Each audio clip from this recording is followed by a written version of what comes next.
Selamat pagi semuanya. Masih semangat ya PJJ-nya? Oke, ketemu lagi dengan Miss Lisma. Di sini kita akan belajar tentang akuntansi. Nah, dalam pembelajaran kali ini kita akan masuk materi baru, yaitu jurnal penutup. Nah, jurnal penutup itu apa sih, Miss? Jurnal penutup adalah jurnal yang kita gunakan untuk menutup tahap-tahap dalam siklus akuntansi perusahaan dagang. Nah, tujuannya apa sih? Tujuannya di sini ada dua, yaitu melakukan closing dan untuk mempersiapkan akun-akun untuk digunakan pada periode selanjutnya. Nah, melakukan closing di sini artinya yaitu adalah untuk menutup atau menolkan saldo atau akun perkiraan sementara apabila akun dimulai dicatat kembali pada periode akuntansi berikutnya. Nah, tahap jurnal penutup sendiri ada 4. Yang pertama yaitu memindahkan akun pendapatan ke ikhtisar laba rugi. Nah, kalian ketahui pendapatan itu bertambah di sebelah, iya benar, kredit. Nah, oleh karena itu untuk menolakkan pendapatan tersebut kita harus memindahkan dia ke kolom debit. Nah, selain pendapatan itu masuk juga retur pembelian dengan potongan pembelian beserta penjualan. Kenapa, Miss? Karena penjualan bertambahnya juga di sebelah kredit, retur pembelian, potongan pembelian juga di sebelah kredit. Nah, untuk menolkan akun tersebut maka kita harus memindahkannya ke sebelah debit. Nah, untuk kolom debitnya selain pendapatan sendiri boleh juga penjualan, retur pembelian dan potongan pembelian, dan kita nolkan dengan menutup ke akun ikhtisar laba rugi. Nah, yang kedua yaitu memindahkan akun beban ke akun ikhtisar laba rugi. Nah, kalau kita ketahui akun beban bertambah di sebelah, benar, sebelah debit. Nah, untuk menolkannya berarti kita harus memindahkannya ke sebelah kredit. Nah, selain beban sendiri yang harus kita masukkan juga dalam akun beban ini adalah pembelian, beban angkut pembelian, retur penjualan dan potongan penjualan. Kenapa? Karena akun-akun tersebut bertambahnya di sebelah debit. Maka untuk menolkannya kita harus memindahkannya ke sebelah kredit. Oke, untuk yang ketiga yaitu adalah memindahkan sisa akun prive ke akun modal. Nah, dimana kita ketahui prive sendiri kalau bertambah itu di sebelah, ya benar, debit. Maka oleh karena itu untuk menutupnya kita harus pindahkan ke kolom kredit. Nah, di sini sangkut pautnya bukan ikhtisar laba rugi tetapi ke modal. Nah, jadi kalau prive itu akan menambah atau mengurangi modal.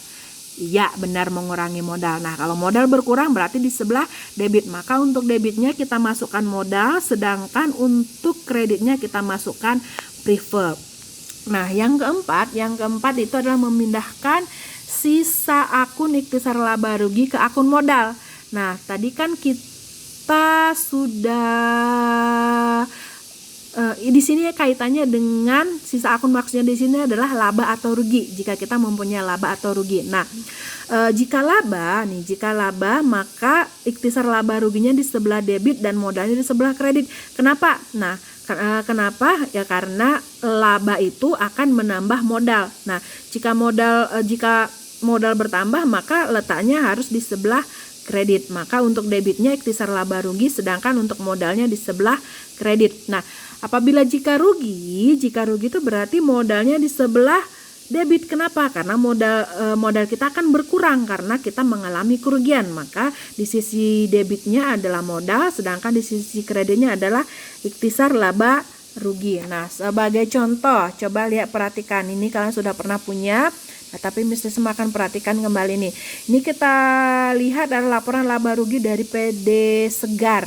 Nah, di sini ada penjualan dan seterusnya, dan juga ada beban-bebannya dan ada juga pendapatannya. Nah, untuk membuat jurnal penutupnya di sini juga diketahui laba. Nah, dari data tersebut kita diminta untuk membuat jurnal penutupnya. Nah, untuk jurnal penutupnya boleh langsung dilihat. Nah, gampang sekali. Nah, ikhtisar laba rugi, nah yang bertambah di sebelah debit di jurnal umum, maka dia di jurnal penutup itu semuanya berada diletakkan di sebelah kredit. Seperti yang pertama ini, ikhtisar laba rugi pada retur penjualan, potongan penjualan, pembelian, dan seluruh beban-beban yang terjadi. Sedangkan yang keduanya ini coba diperhatikan. Nah, penjualan, pendapatan bunga, retro pembelian, potongan pembelian berada di kolom debit dan ditutup dengan akun ikhtisar